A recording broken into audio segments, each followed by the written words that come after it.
সংকল্প শুভ ভাবনা নিয়ে তৈরি হয়েছে। যদি সেখানেও কেউ বিকার নিয়ে প্রবেশ করে, মনে ঈর্ষা, অহংকার আর ক্রোধ ভাব থাকে, তাহলে স্বর্গ থাকবে নাকি নরক হয়ে যাবে। যদি আমি ওনাদের কাছে আসরিক প্রবৃত্তি ত্যাগ করার দাবি জানাই, তাহলে অনুচিত কি করেছি? আর ওরা আমার কথা না শুনেই সংঘর্ষ শুরু করলো।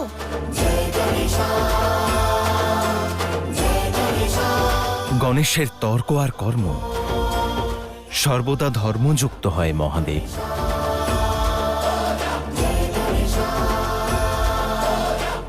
যেভাবে কোনো বড় উদ্দেশ্য পূরণের জন্য আমাদের অন্তরে থাকা মন্দের বিনাশ ঘটাতে হয়, যেভাবে অলংকারে পরিণত হওয়ার জন্য স্বর্ণকে শুদ্ধ হতে হয়, ঠিক সেভাবে স্বর্গের শুদ্ধতার জন্য, সৃষ্টির নিয়ন্ত্রণ বজায় রাখার জন্য আমার মনে হয় না মহাদেব যে গণেশের এই চাওয়াতে কারো কোনো আপত্তি থাকতে পারে।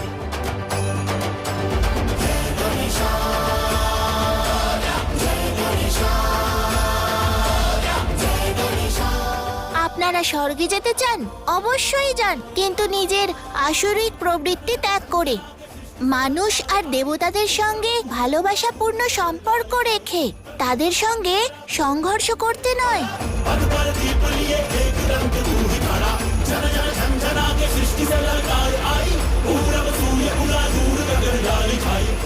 না, আমি যাব। না, আমি যাব। না, আগে আমি প্রথমে যাব। আগে আমি যাব আগে। না, আমি যাব আগে। আমায় যেতে দাও। আমি যাব আগে। ছাড়ো, যেতে আমি দাও যাব। আমাকে। আগে না, আমি যাব। ব্যাস,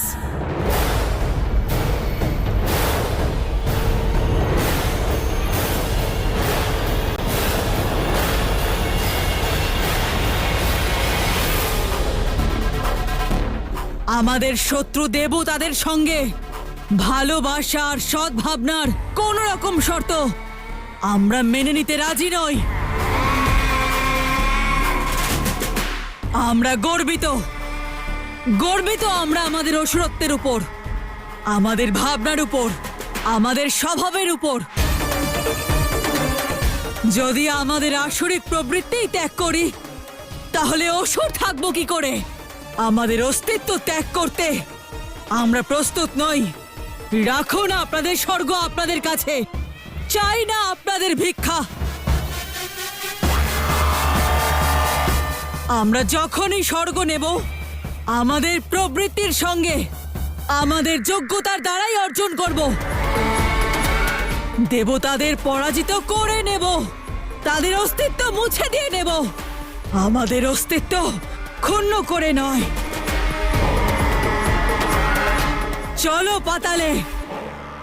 মাথায় কি করছেন আপনি? যেই অধিকারের জন্য আমরা এতদিন যুদ্ধ করছি তা ছেড়ে আপনি চলে যাচ্ছেন? আমাদের অধিকার নয়, ভিক্ষা দেওয়া হচ্ছে রাহু। স্বর্গের প্রভু নয়, দেবতাদের দাস হয়ে থাকার বিকল্প দেওয়া হচ্ছে, আর আমি তাতে রাজি নই।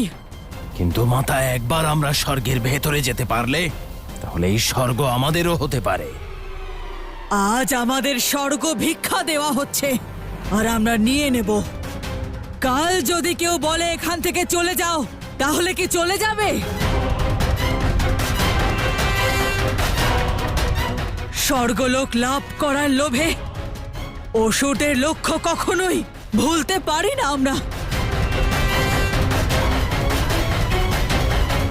আমি ভিক্ষায় পাওয়া স্বর্গ চাই না, বরং শক্তি দিয়ে গড়া সাম্রাজ্য চাই। আমি নিজের শক্তি দিয়ে স্থাপিত সিংহাসন চাই,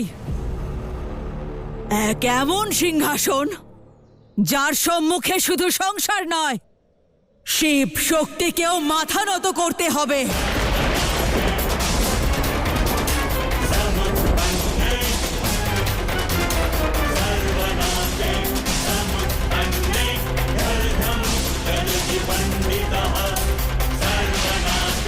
আর মাতা পিছিয়ে আসা, সেটা হেরে যাওয়া হবে না। যদি দয়া করে ভিতরে যেতে দেয়, তাহলে এই দেবতারা না আমাদের ভয় পাবে, আর না আমাদের কখনো সমান অধিকার দেবে। আমার সম্পূর্ণ বিজয় চাই।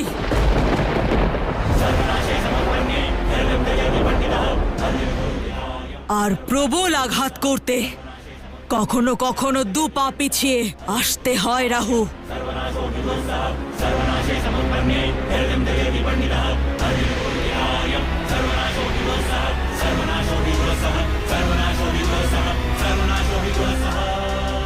চলো।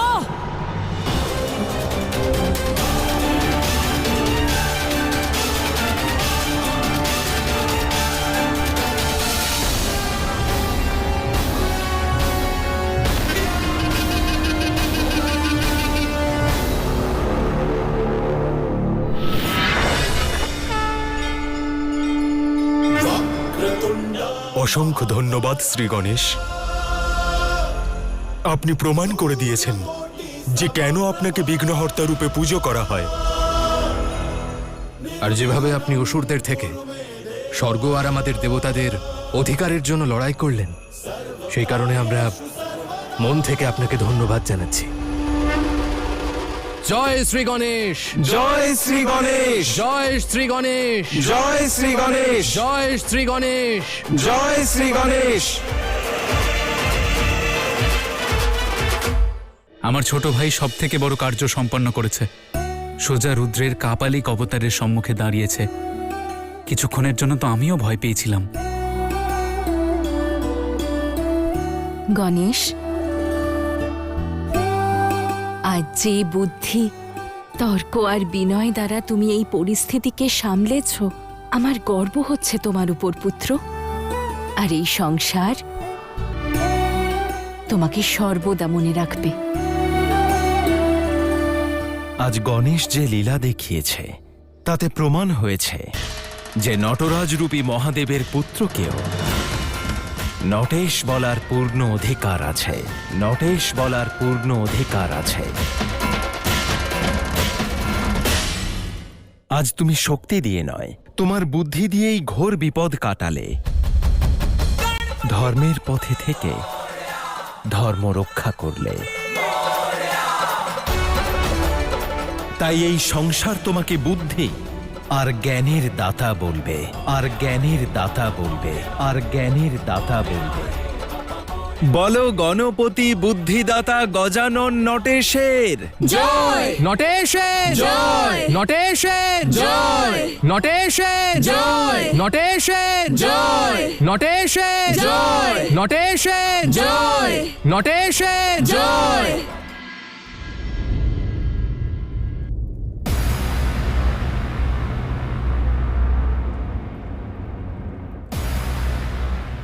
দাদা, কি হলো? গৃহে ফিরবে না? এখন নয়। কেন? যা হলো তা তুমি দেখেছ, কিন্তু তার অর্থ বুঝতে পারোনি। এতে বোঝার কি আছে দাদা? সাক্ষাৎ মাতার দর্শন পেয়ে আমি তো ধন্য হয়ে গেলাম। ওনার রূপ এমন দিব্য, এমন উজ্জ্বল ছিল যে সব আমার কাছে পরিষ্কার হয়ে গেল।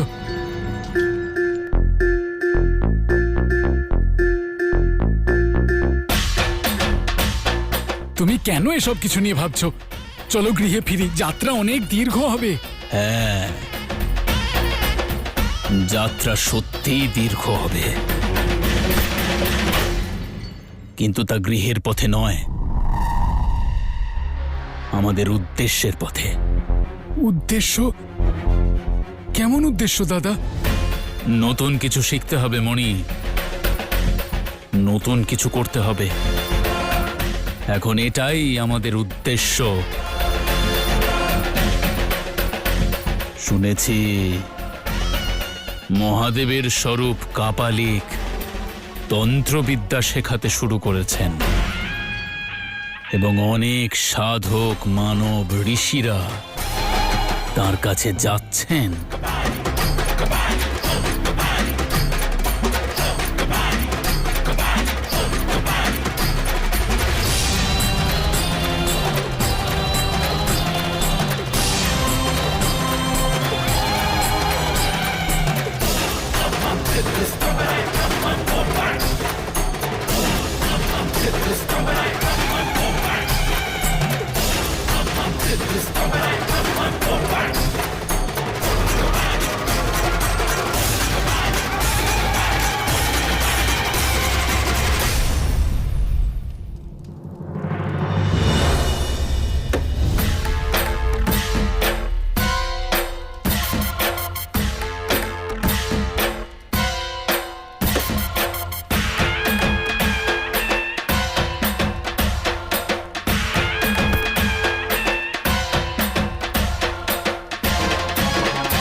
যে প্রশ্ন আমি করতে বলেছি তোমায় তা করবে।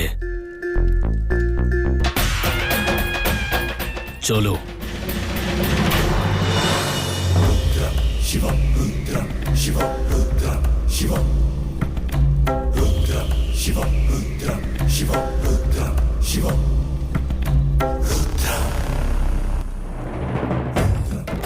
আজ আপনারা সবাই যারা উপস্থিত হয়েছেন, আমি আপনাদের সবাইকে এই সংসারের সবচেয়ে শক্তিশালী শিবতন্ত্র শেখাবো, শিবতন্ত্র শেখাবো, শিবতন্ত্র শেখাবো, বিশেষ করে মানুষদের জন্য। মহাদেব, যে শিবতন্ত্র আজ অব্দি গোপন ছিল, কেবল দেবতারাই যা জানতেন, তা আমাদের মানুষদের কাছে কিভাবে পৌঁছচ্ছে? আর প্রভু, শিশুকাল থেকে শুনে এসেছি যে তন্ত্রবিদ্যা এক অশুভ বিদ্যা, বাধা সৃষ্টি করে।